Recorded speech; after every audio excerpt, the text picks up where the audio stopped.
चढ़ते फरवरी में मैया वैली चुनरी किन के मांगा बसन चुनरी किन के मांगा बसन चढ़ते फरवरी में मैया वैली चुनरी किन के मांगा बसन मांगा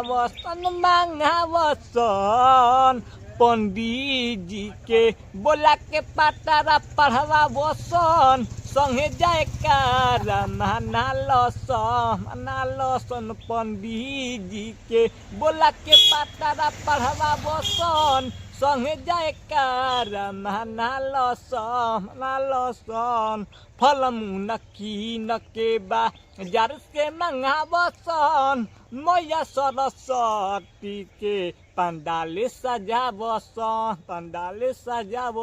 अरे सुनो सकिना रे हाँ फलमुन कीन के बा जार से मंगा बसन मैया सरस्वती के पंडाले सजा बसन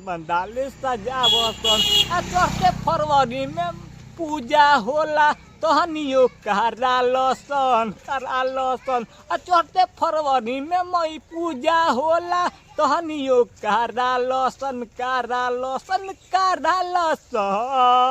पंडित जी के बोला के पातारा देखवा बसन संगे जाए कारा माना लसन पंडित जी के बोला के पातारा पढ़वा बसन संगे जाए कारा माना लसन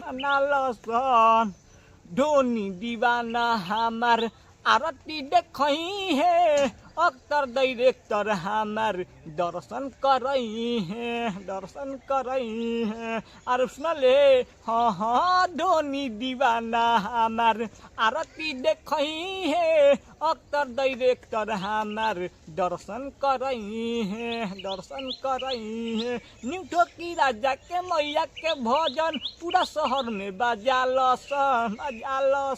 न्यूठो की राजा के मैया के भजन पूरा शहर में बाजा लसन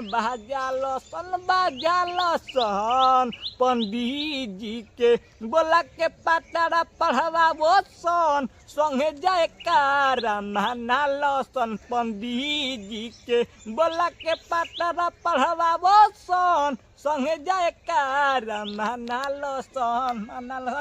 रे चलो।